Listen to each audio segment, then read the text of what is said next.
Buenos días. El tema a tratar es la factibilidad de uso del semen Kildus CKD en el mejoramiento y estabilización de suelos granulares y cohesivos. Yo soy el ingeniero Renzel Hernández Saturno. El objetivo general es presentar un conjunto de estudios realizados en laboratorios de diversas instituciones de investigación y rectoras de obras públicas en diversas partes del mundo y sobre esta base experimental, más allá de describir los resultados, más bien sobre estos, realizar un examen con el propósito de plantear teorías o hipótesis que sirvan para explicar los resultados obtenidos y aportar los fundamentos que sirven de base para describir los fenómenos asociados al proceso de modificación del suelo. Realmente ese objetivo como tal no se logra en esta presentación, pero sí en el documento escrito, porque la presentación por ser tan corta no podemos ampliar tanto la temática hacia las teorías y las hipótesis planteadas, por lo cual realmente nos vamos a hacer un énfasis que no es lo que se hace en el documento original sobre los resultados de los ensayos. Los objetivos específicos que se han planteado tres. Es el primero de ellos, describir y explicar cómo es el mecanismo de estabilización en caso de suelos granulares y de suelos cohesivos. En el segundo, demostrar de forma inductiva y cuantitativamente la potencialidad del CKD como estabilizador de suelos y exponer cuán efectivo y eficiente es su uso, en un marco epistemológico positivista post-positivista. Y el tercero y último, establecer una ruta a la predicción de resultados, entendido de forma general con el CKD como modificador del comportamiento de los suelos en obras civiles. El CKD es una sustancia que es un descarte de la producción de cemento Portland. Es un desecho que no tiene hasta los momentos actuales un verdadero valor económico financiero que contribuya, por supuesto, a maximizar los beneficios de las industrias, pero por el contrario sí es un enorme problema desde el punto de vista ambiental, porque es un desecho que se produce en unas proporciones muy elevadas. Hay plantas que llegan a tener 20-25% de la producción de cemento Portland en CKD, siendo lo más frecuente, y por supuesto va a variar siempre, ya utilizada, pero siendo lo más frecuente valores entre 5 y 20%. También el CKD eh, eh, es un producto o una sustancia que una vez que se le pueda dar una utilidad técnica, confiable, bien definida, de alguna forma va a empezar a tomar, eso va a mejorar el desempeño económico de las empresas, va a reducir digamos, lo que viene siendo la afectación ambiental, porque es un desecho que es difícil conseguir dónde ubicar. Y en una tercera situación es que puede ser una alternativa para darle, digamos, un potencial dentro de las obras civiles, piensa en la producción de algunos tipos de concreto o de morteros y por supuesto también en la geotecnia, en la estabilización del suelo. Todos sabemos que para producir cemento requiere un, agregar materia mineral, pues, preferiblemente roca caliza, arcilla o esquisto, introducirlo en un molino de bola para su trituración, luego pasar a un proceso de mezclado para intimar mejor las partículas, que son desde el punto de vista químico distintas. Luego pasa a un horno rotatorio, que es un horno que funciona por un quemador que trabaja a semejanza de un lanzallamas. Ese horno eleva las temperaturas sobre los 1000 grados centígrados, estamos hablando de 1300, 1600 grados centígrados. En ese horno se produce el clinker. El clinker, una vez se extrae de ese horno rotatorio, se procede a su pulverización, se le agrega sulfato de calcio, también conocido como yeso, y de ahí se obtiene el cemento Portland ordinario tipo 1 y 2 que comúnmente trabajamos en la ingeniería civil. Pero el caso nuestro del CKD realmente son unas partículas que quedan en suspensión en el proceso de calcinación y como todo sistema donde hay combustión se necesita un sistema de escape de gases y en ese sistema de escape de gases hay la necesidad de atrapar esas partículas para evitar que vayan a la atmósfera de manera libre y puedan afectar no solamente la calidad ambiental del aire, y también la salud humana y dependiendo de la ubicación de la planta, pues puede afectar incluso la agricultura y la salud animal si hay unidades de producción agropecuaria en la zona. Debe también mencionarse que se ha intentado hacer un reciclaje, y algunas plantas todavía lo tienen en práctica, de introducir el CKD nuevamente en la línea inicial, allá con la roca caliza y con la arcilla, pero eso ha estado demostrado que la calidad del cemento Portland obtenido se ve disminuido con respecto a cuando él no está presente, por lo cual es preferible tratar de darle un uso específico al semen King Dus, ya por su anacronismo en idioma inglés, como CKD. El CKD está constituido esencialmente por tres tipos de materia. La materia calcinada, que es el clinker, pero es un polvillo de clinker, es una materia de calcinación, materia mineral de calcinación incompleta y materia mineral cruda. Eso hace que su composición química también sea diferente a la del cemento Portland, a la del clinker y a la cal hidratada.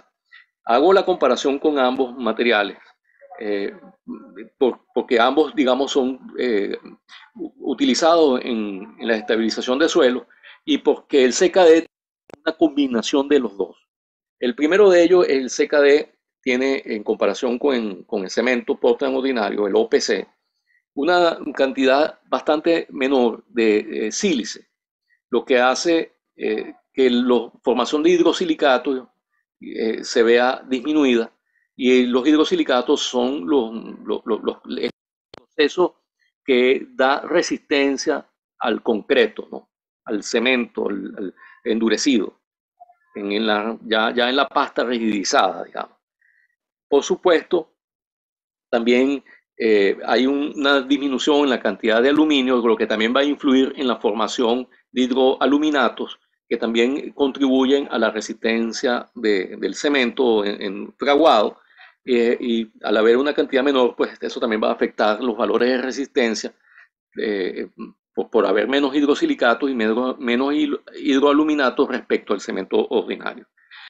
Bien, debe mencionarse que hay sustancias químicas que no están presentes en el OPC, pero que sí lo están en el CKD.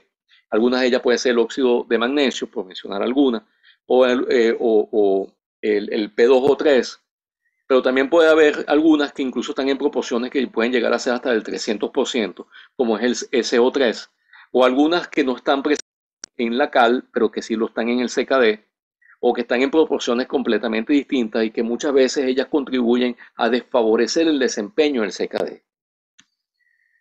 El CKD, como partículas que han sido atrapadas porque han estado en suspensión en el aire, debe pensarse entonces que son partículas muy finas, mucho más finas que el cemento, son capaces de mantenerse en suspensión y son expulsadas a través de los gases. Pero para evitar esa expulsión son atrapadas en el filtro, los sistemas de filtración. Pero una vez analizados, se han encontrado pues, que ellas tienen unos valores de densidad típicos que varían entre 2.42 y 2.96 gramos por centímetro cúbico, lo cual son valores menores, inferiores a los del cemento ordinario, que supera el 3 gramos por centímetro cúbico, y por ser partículas que sí son muy pequeñas, mucho más pequeñas que las del cemento, eso hace que también tengan una superficie específica mayor, y se ha establecido, se ha determinado valores entre 4.000 a 14.000 centímetros cuadrados por gramo, que son valores realmente excesivamente altos. Los mecanismos fundamentales de acción del CKD en un proceso de estabilización de suelo los vemos en dos tipos, el primario y el secundario, ambos a su vez en subtipos. En el caso del primario hay dos subtipos, el de intercambio iónico y el de cementación directa o aglutinamiento. El de intercambio iónico funciona esencialmente por una sustitución de cationes. Suelos abunda el catión sodio y va a ser sustituido por el catión que está presente en cal libre, que forma parte de la matriz del CKD, y otras formas de químicas en donde hay calcio que es reactivo. Pero lamentablemente en el CKD también hay un calcio que no es reactivo, que es aquel que está constituido o digamos enlazado a sustancias como el carbonato de calcio. Pero el calcio, en su mayor proporción, es reactivo dentro del CKD, y debemos considerar que su capacidad de inducir intercambio iónico en arcilla es realmente favorable. El segundo subtipo es la cementación de aglutinamiento. Y aquí debemos dividirlo en esas dos, cementación y aglutinamiento. Como cementación vemos, consideramos, o digamos lo llamamos así, es la formación de productos de hidratación, hidrosilicatos e hidroaluminatos, que es la característica del cemento. Mientras que el aglutinamiento es una característica de la cal y del sulfato de calcio, el yeso, que no forman productos de hidratación. En ambos casos, en ambas situaciones,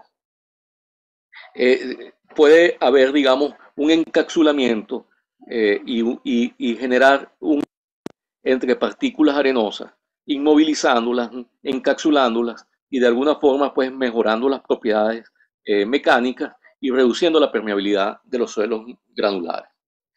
En el segundo tipo de mecanismos fundamentales, o sea, los denominados secundarios, hay uno que es la desecación, que es un proceso de deshidratación parcial del suelo, que es un proceso que, digamos, se lleva a cabo simultáneamente con el de intercambio iónico, en donde haber una sustitución de iones de sodio o iones de calcio.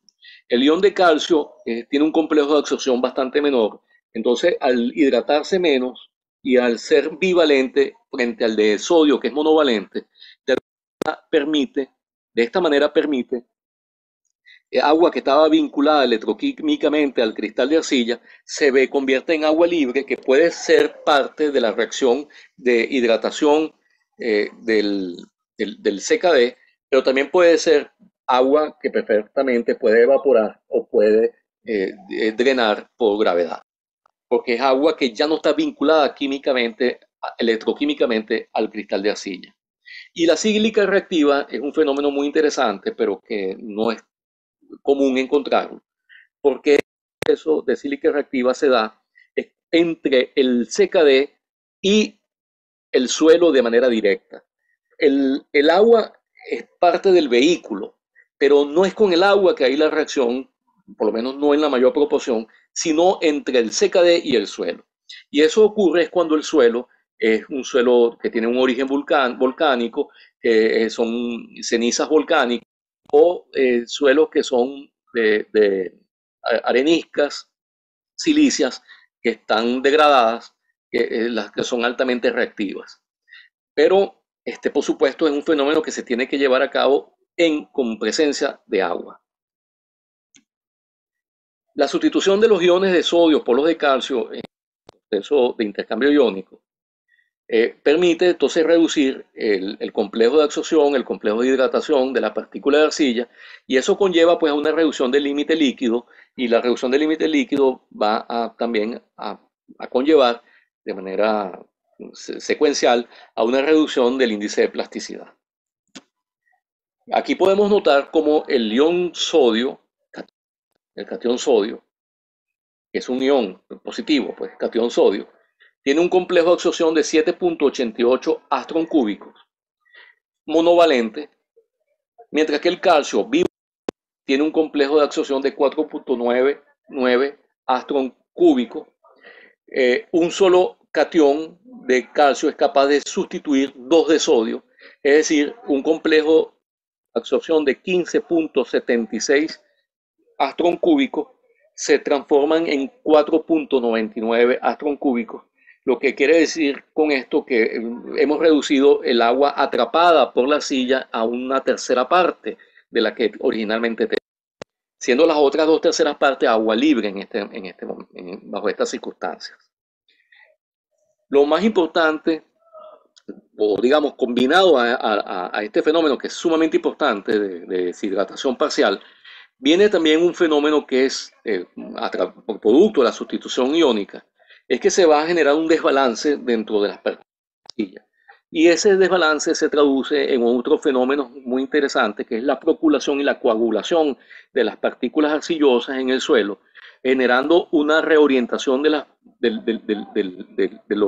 cargas eléctricas y electroquímicas que producen, por supuesto, ya de una manera, digamos, natural, no es adicional al efecto mecánico de la compactación que vamos a realizar en obra, que es una aglomeración, que es una compactación que va a reducir sustancialmente los espacios vacíos dentro de la matriz del suelo. Eh, Debemos recordar que al haber hemos desvinculado ese espacio que ocupaba esa agua, ahora ya puede reducirse, digamos, esos volúmenes, y va esto a conllevar a un incremento no solamente de la densidad, sino también de los valores de CBR, y de una forma sustancial. Por supuesto, una disminución de la plasticidad, como ya lo hemos mencionado, y una caída de la actividad electroquímica de la arcilla, porque la arcilla ya no tiene esa habilidad de sobrehidratarse, de formar, por ejemplo, fangos, o de generar dispersabilidad, ¿no? Tampoco excesivas expansiones y contracciones. Es decir, son una cantidad que están vinculados a la actividad electroquímica de la arcilla, que de alguna manera se han visto, no voy a utilizar la palabra neutralizado, pero sí podríamos mencionar que han sido mitigados sustancialmente. En la fase experimental vamos a estudiar que los ensayos han sido realizados siguiendo las normas STM y las normas ASTO. El primer caso de estudiar basado en una arena fina a media con prevalencia de la media. Es una arena que fue obtenida de mina, es utilizada en una planta para producción de concreto. Tiene por su característica una importante relación o nivel de vacíos y una baja densidad seca. Su gravedad específica es de 12.72 y, y el diámetro efectivo de esa arena es de 10, es de 0.13, y la gravedad específica del CKD es de 3.11. Y por supuesto es importante mencionar que el CKD, que es extremadamente fino, llega a tener, digamos, una congruencia en sus dimensiones con las del limos. O sea, podríamos hacer una semejanza, que el CKD es un, digamos, tiene la misma granulometría del limo, ¿no?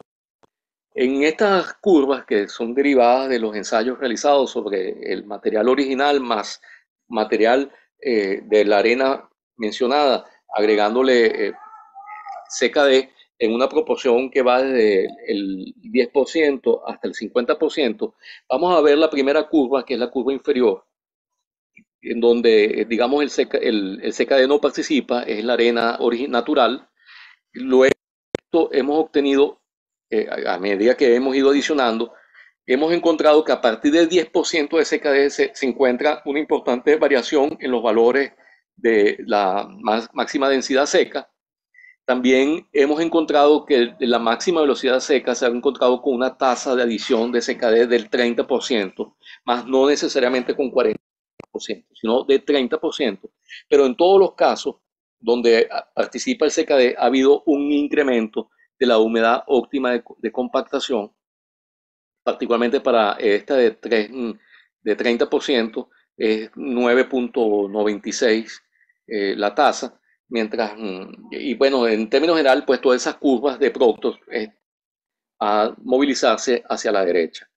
Debemos considerar que, por supuesto, tiene que requerirse una mayor cantidad de agua, porque ahora la capacidad de hidratación del suelo es menor, porque ha habido una sustitución iónica, pero también al haber una adición de CKD, el CKD también tiene necesidad de ser hidratado. Entonces, por eso hay un incremento de esa agua para que corresponde, el de hidratación, para que corresponde al punto máximo de densidad dentro de la curva de productos para la relación de CKD que escojamos, ¿no? Como adición a la arena natural. En la curva del lado derecho podemos encontrar cuatro curvas. En la inferior es con una tasa de 20% de CKD, y en una, perdón, primero en el eje de las axisas podemos encontrar que es desde el primer día, o sea, el día cero en que se realiza la probeta, hasta el día, digamos, 100. A partir del día 90 se puede evidenciar que hay una pérdida menor de resistencia. Se evidencia sobre todo en la curva donde es más alta los valores, que también son más altos los contenidos de CKD, en este caso de 50%. Mientras que en la curva que es la menor, la inferior, que es con una de 20% y la de 40%, vemos que más o menos la pérdida es aún más ligera y prácticamente se mantiene casi constante la resistencia. Podemos también notar aquí que la curva, la segunda curva de inferior, o digamos arriba, la segunda curva corresponde a 40% y la tercera curva a 30%. Con 30% se obtienen valores más altos que con 40% en lo que es en el ensayo de compresión sin confinar, que es lo que representa esta curva. Pero y eso se debe, y es una deducción, digamos, porque a medida que voy agregando CKD, primero empiezo a ocupar los espacios vacíos dentro de la arena, pero una vez que he superado los espacios vacíos, empiezo a distanciar las partículas de arena entre sí que no pueden ya interactuar. Ya no hay una transmisión de carga directa entre granos de arena. Entonces, la cantidad de CKD que sirve de aglutinante entre ellos es demasiado fina y no es capaz de tolerar los esfuerzos que se generan en la probeta producto de la compresión sin confinar. Mientras que cuando se agrega, que es la última curva de arriba, que proporciona el 5%, eso sí genera un material aglutinante que tiene espesores mayores y por supuesto debe tener capacidad de tolerar esfuerzos mayores, y por eso es que los valores de 30 y 50% son mejores que los de 40%. El segundo caso es un suelo expansivo contractivo, donde tiene un límite líquido de 50.3, un límite de 26.1, un índice plástico de 24.2, hablando en porcentajes, una clasificación USCS-SL y un ASTO A76. Un contenido de humedad óptima de 18.6, una densidad máxima seca de 1.77 miligramos por metro cúbico, una resistencia a compresión sin confinar 82 kilonewton por metro cuadrado, un contenido de arena de 20%, un contenido de limo de 49%, el de arcilla de 31% y el pasaje 200 es de 85%, lo que es un 5% adicional al limo y la arcilla, que suman 80%, lo que nos hace pensar que ese 5% deriva o proviene, mejor dicho, de la acción de la arena, que es muy fina y es capaz de pasar esa malla 200. Pues. El CBR es de 2%, la expansión libre de 48% y el contenido de humedad natural de 25%, y la característica colorométrica es el color del suelo es de gris oscuro. Podemos encontrar en esta curva, la superior, que tiene que ver con la variación de los límites de Attenborough y del índice plástico, podemos encontrar cómo hay una caída paulatina y suave de tanto en la primera curva inferior, que tiene que ver con el límite de contracción, y la siguiente con el índice de plasticidad, pero podemos ver en la tercera, de abajo arriba, que hay un incremento importante del límite plástico, pero muy especialmente entre los valores de entre 4 y 8% del porcentaje de CKD adicionado, podemos ver que el valor se mantiene más o menos constante y a partir de 8% ocurre un fenómeno parecido al existente entre 2 y 4%, que es un incremento, pues hay un cambio dependiente positivo, ¿no? En el caso del límite líquido podemos encontrar elementos, eh, digamos, como paralelo en las curvas con el del límite plástico en el segmento, en el rango de 2 a 4% de CKD adicionado al suelo. Y diríamos que esto no es congruente con la teoría que acabamos de explicar sobre la sustitución iónica. Lo que pasa es que aquí debemos evaluar o considerar que no estamos midiendo el límite líquido del suelo solamente, sino del suelo más CKD. Y eso puede ser la razón por la que estamos obteniendo estos resultados. Y yo me he atrevido a hacer una aproximación con una línea roja segmentada, en donde yo diría que si el suelo no tuviera el CKD, pero sí el efecto del CKD sobre él, pero que el CKD no participa en la matriz, sino nada más sus efectos, es algo extremadamente falso, pues irreal. Pero imaginaríamos que la caída del límite líquido más o menos correspondería a esa curva roja que yo he estimado allí. No puedo garantizar ni asegurar que sea esa, ¿no? Abajo vamos a encontrar otra curva que es la de la variación máxima de densidad seca, en función de la variación de contenido de CKD.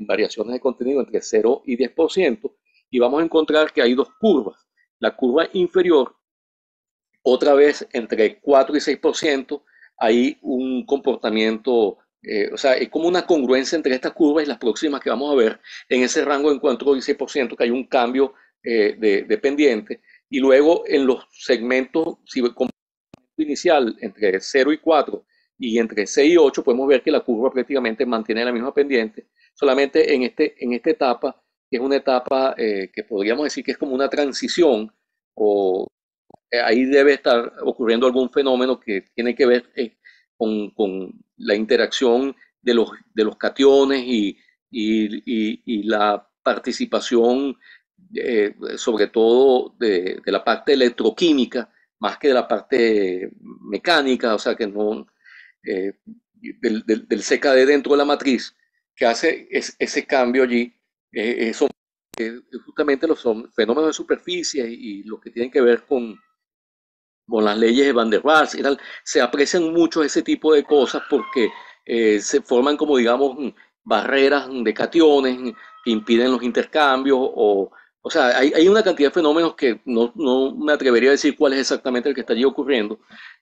Ver como también justamente en la curva, en la otra curva, vemos como hay una caída gradual. Luego, más bien, en vez de mantener la caída, hay como un incremento allí, entre los valores de 6 y 8, y luego la caída es verdaderamente vertiginosa, ¿no? En la variación de valores de CBR con la presencia de CKD entre 0 y 10%, también podemos notar que hay un incremento sustancial de los valores de CBR, pero nuevamente los valores de 4 y 6 hay como una estabilización de la curva, o sea, prácticamente se horizontaliza, y a partir del 6 otra vez vuelve a crecer, lo que quiere decir que sí hay un fenómeno de tipo electroquímico allí ocurriendo, que habría que investigar un poco más al respecto, ¿no? ¿Cuál es? Y lo vamos a volver a ver en estas curvas, que tiene que ver con la expansión libre y el potencial de expansión. Podemos ver nuevamente como entre 6 y 8%, entre 4 y 6%, 4 y 6%, otra vez aquí 4 y 6%, vuelve a haber como una estabilización y vuelve a retomarse más o menos esta pendiente entre 6 y 8, con la que traíamos entre 2 y 4. Y luego hay una caída de la expansión, a medida que hemos incrementado los valores de porcentaje de CKD adicionado a la matriz del suelo. Igualmente ocurre con la curva que tiene que ver con eh,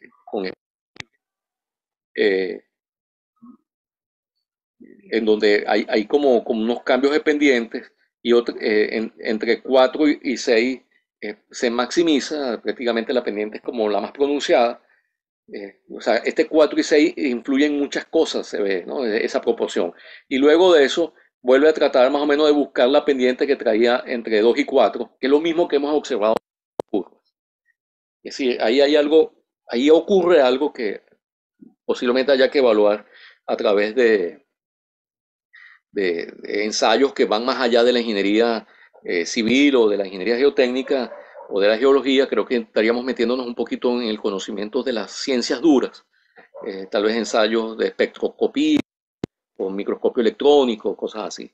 Y en este gráfico podemos encontrar cómo a medida que hemos ido variando la proporción de CKD adicionada a la matriz del suelo natural, proporciones que son tasas entre el 0 y el 10%, hay un incremento de la resistencia a compresión sin confinar, curvas entre 7 y 14 días de envejecimiento, o digamos de edad de la probeta. Podemos ver que la curva prácticamente es la misma hasta 8%, e incluso después de 8%, hasta 10%. Mientras que la de 28 días se mantiene también más o menos coincidente la misma curva, hasta 8%, pero el 8% se separa y prácticamente hace un despegue vertiginoso. Valdría la pena haber investigado qué hubiese ocurrido si hubiésemos agregado 12 o 14%, para ver si aquí llega a haber una separación de las curvas de 7 y 14 días, y qué ocurre con la de 28 días, si esa pendiente o si por el contrario busca hacer una asíntota por acá de tipo horizontal. Bueno, el tercer caso a estudiar es un suelo cohesivo, que es un porcentaje pasa a 200 de 91,6%, y el de arcilla es de 34,51%. El límite líquido es de 39,4%, el límite plástico es de 21,6%, el índice de plasticidad es de 17,8%. Como podemos ver, son valores inferiores al caso anterior expansivo, ¿no? Y el peso unitario es de 1,81 y la humedad óptima es de 15,4% y es un suelo que es clasificado USC ML y como ASTO la clasificación es A617. La descripción es un limo arcilloso marrón. Y podemos notar aquí, a medida que hemos ido eh, eh, eh, agregando CKD en una variación entre 0 y 40%, como en la curva inferior que viene, perdón, vamos a empezar con la superior. En la curva superior, que es la del límite líquido, como viene una caída sustancial de los valores del límite, un incremento sustancial de los valores de índice de plasticidad, que por supuesto lo podemos apreciar en la última curva de abajo, en la caída vertiginosa y sostenida del índice plástico. Y lo podemos notar en el que han sido graficados los valores de esa curva y podemos notar que el valor inicial para el suelo natural, el índice de plasticidad era de 17,8, pero para una adición de 40% de CKD era de 4,3, que es realmente una diferencia prácticamente, o sea, reducido a un 25% aproximadamente el índice de plasticidad. Pero si nos vamos a valores medios, 15, 20%, podemos encontrar que los valores están más o menos entre 10 y 11, ¿no? El índice de plasticidad.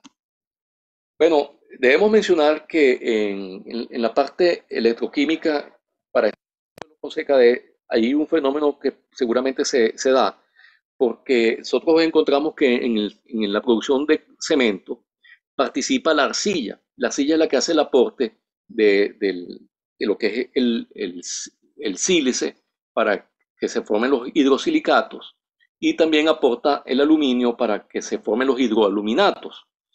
Entonces, en la arcilla, cuando tenemos sustancias como el CKD, que es altamente alcalina, y en este caso por la presencia de iones de calcio y de potasio, que son iones muy alcalinos, y los valores de pH del CKD está entre 12 y 14%, son valores extremadamente altos, digamos a semejanza de lo que es una cal, y el, gira más alrededor del valor de 12, pero bueno, sigue siendo valores muy altos en las tres sustancias. Pero puede haber un fenómeno allí que se ha evidenciado en otros estudios, no con CKD, pero sí con la cal, que es una degradación del cristal de arcilla, y esa degradación del cristal de arcilla hace que justo el sílice y el aluminio que formaban parte de la arcilla de manera original, se incorporan a la reacción y se forman hidrosilicatos, hidroaluminatos de calcio, hidrosilicatos de calcio, hidroaluminatos de calcio e hidrosilicoaluminatos de calcio. También hay quienes lo denominan hidroaluminatos y silicato de calcio, al gusto del consumidor, diría yo. Y otros menores, que poco participan en los valores de toma de resistencia, tanto de la matriz de un concreto, de un cemento, de una lechada o de un mortero, y en este caso de la estabilización de un suelo. Pero lo importante de todo es que de ocurrir ese fenómeno, que ciertamente estoy convencido que sí ocurre, y los valores que hemos obtenido anteriormente de alguna manera así lo indica, podríamos pensar pues que de alguna forma allí también hay un fenómeno de reacción de tipo puzolánica. Cambio en el índice de plasticidad original del suelo al que hemos obtenido con 40% y los valores intermedios nos permiten hacer una reclasificación del suelo. Podemos bajar de un CL a un ML y de un A617 a un A44 y algunos valores intermedios. También debemos mencionar que la curva Proctor para el suelo natural y, y el suelo con CKD, muestra ciertas variaciones.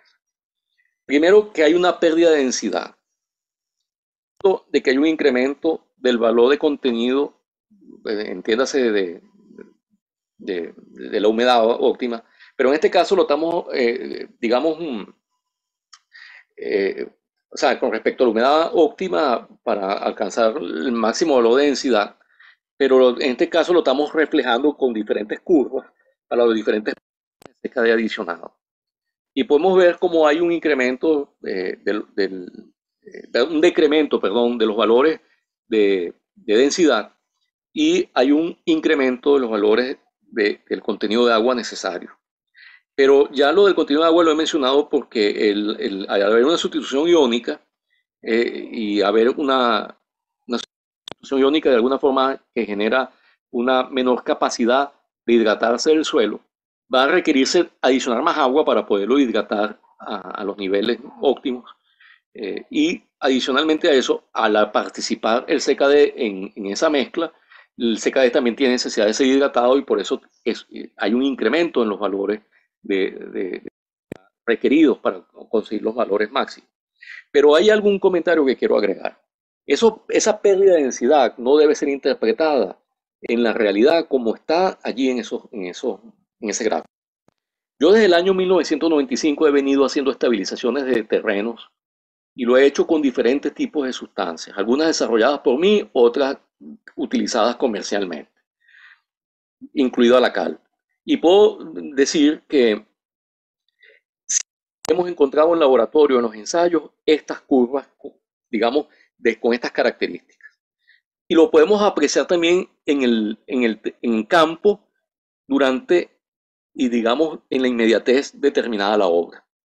Pero transcurrido no menos de 72 horas, vamos a decir 3 días, podemos ver cómo la densidad en sitio, medida en sitio, se va incrementando y hay un punto en donde incluso supera a la densidad del suelo natural sin el estabilizante, sea cualquiera el estabilizante utilizado de carácter electroquímico siempre, porque la cal tiene condiciones electroquímicas y en este caso el CKD, la parte es la que estamos considerando para la estabilización.